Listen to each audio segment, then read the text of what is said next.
જય શ્રી કૃષ્ણ ખેડૂત મિત્ર. હા બોલો બોલો. પહેલા તો જે ફોન નંબર આપો છો એમાં ફોન જ લાગતો નથી. આ નંબરમાં સુવિધા ઉપલબ્ધ નથી એવું લખાઈને આવે છે. હે અચ્છા એવું. તો નંબર તો સાચો દેવાય ને. આ તો મારે મહેનત કરી કરીને તમને જવાબ દેવો એટલે બીજા રસ્તા ગોતી કાઢવા પડે. તમારો આ ફોન નંબર બંધ છે એ તમને ખબર છે? ના સાહેબ આ નંબર જ છે પણ કદાચ નેટવર્ક નો પ્રોબ્લેમ હોઈ શકે. નેટવર્કનો ડેટા ચાલુ હોય ને કે નેટવર્ક બંધ હોય એવું થોડું થાય. હાલો બોલો આગળ શું છે? તાલીમ કેમ્પમાં આવી ગયા છો? હા આપણે તાલીમ કેમ્પમાં આવી ગયા છો? આવી ગયો છું હું આપણે જાન્યુઆરીમાં. હા તો એ માર્ગદર્શન પ્રમાણે તમને મેં માર્ગદર્શન આપેલું લેન્ડ ગ્રેબિંગ માટે. હા હા હા હા હા હા હા. તો હવે શું? આજે પોલીસે બોલાયા છે કે ભાઈ તમે ફરિયાદ આપો તો આપણે ફરિયાદ. તમને ખબર પડી કે લેન્ડ ગ્રેબિંગ હારી એવી આગળ હાલી ગઈ એટલી ખબર પડી? લેન્ડ ગ્રેબિંગ નો પ્રથમ તબક્કામાં નીકળી જતી હોય, મામલતદાર તપાસ થાય, પોલીસ સ્ટેશનમાં જે નિવેદન લેવાય એની જગ્યાએ તમારું એફઆઈઆર સુધી પહોંચી ગયું. હા હા એફઆઈઆર સુધી. અને તો એ સારામાં સારી લેન્ડ ગ્રેબિંગ ની પ્રક્રિયા આગળ હાલી કહેવાય.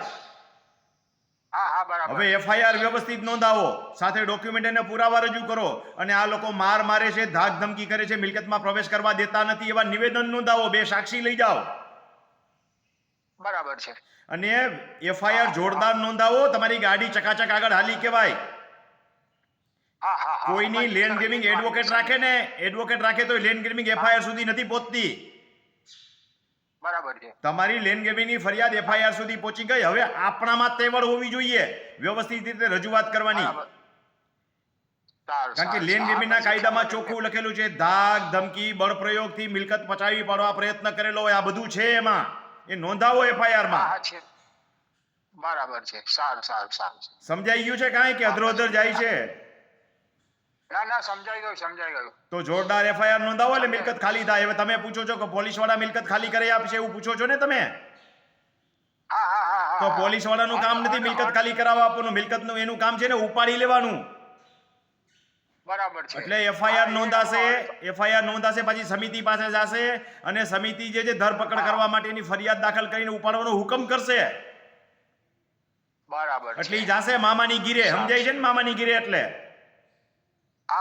સમજાયું. એટલે હવે અગત્યનું માર્ગદર્શન સમજી લ્યો. તમને જે તાલીમ કેમ્પ દરમિયાન તો માર્ગદર્શન આપ્યું હતું, હવે તમારું હારું એવું પહોંચ્યું એફઆઈઆર સુધી. હવે આગળનું માર્ગદર્શન મારું સમજી લ્યો.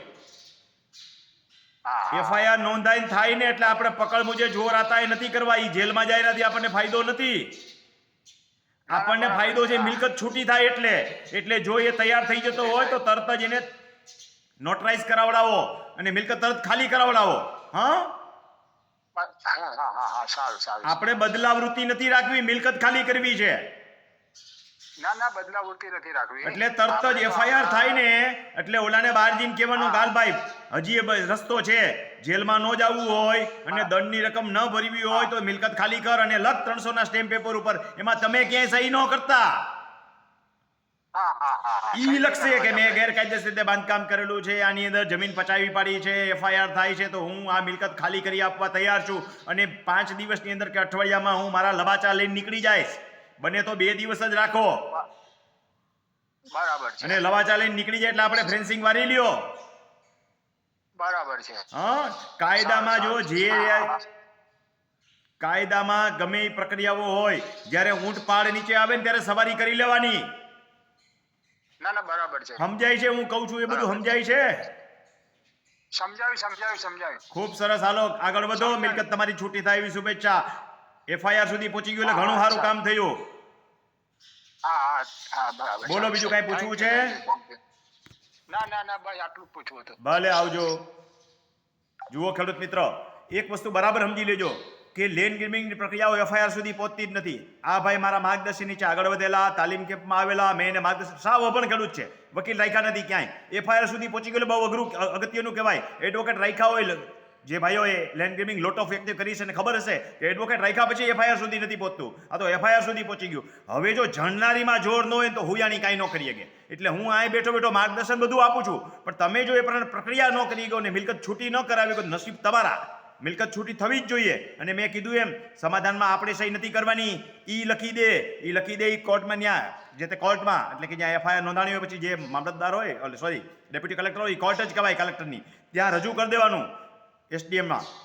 સબ ડિવિઝનલ મેજિસ્ટ્રેટ છે ત્યાં રજૂ કરીને મિલકત ખાલી કરાવી નાખવાની તાત્કાલિક. પછી એફઆઈઆરની પ્રક્રિયા ને બધું પાછું નથી ખેંચવાનું, કેસી ભલે હાઈલા રાખે પણ મિલકત આપણા હાથમાં આવી જવી જોઈએ. તો યુટ્યુબના વિડીયો જોતા રહો. ઘણા વ્યક્તિઓ કોમેન્ટમાં લખે છે કે સાહેબ અમને નંબર આપો, નંબર આપો. બધાના નંબર આપીને હું થાકી જાઉં. વિડીયો જોવાનો, એમાંથી નંબર ગોતવાના. 91732 વાળા નંબર ઉપર ક્યાંય હું જવાબ દેતો નથી, એ અન્ય પ્રક્રિયા માટેના છે. 989810 વાળા નંબર ગોતી લેવાના. વિડીયો જોશો એટલે નંબર મળશે અને એમાં તમે જો મેસેજ કરશો તો તમને જવાબે મળશે. જરૂર પડશે તો આ ભાઈની જેમ માર્ગદર્શન આપતો રહીશ, ફોન પણ કરીશ અને તાલીમ કેમ્પમાં આવવું હોય તો પણ આવી શકશો. ટૂંકમાં મારા તમામ કોન્ટેક્ટ 989810 વાળો નંબર તમારે ગોતી લેવાનો છે. યુટ્યુબના માધ્યમ દ્વારા વિડીયો સાંભળશો એટલે મળી જશે અને પછી એમાં મેસેજ કરવાના છે. ડાયરેક્ટ ફોન કરશો તો નંબર બ્લોક થશે, એ પણ ધ્યાનમાં રાખજો. કારણ કે સવારે 4 વાગ્યાથી રાતના 11 સુધી આ સેવા આપું છું. એટલે માંડ કરીને વોટ્સએપ મેસેજ આપી શકાય છે, દરેક વ્યક્તિને ફોન કરી શકાય નહીં. પણ યથાયોગ્ય દરેકને હું સમાધાનકારી ઉકેલ આપવા પ્રયત્ન કરું છું. આશા રાખું છું કે આટલું માર્ગદર્શન તમને ઉપયોગી થશે.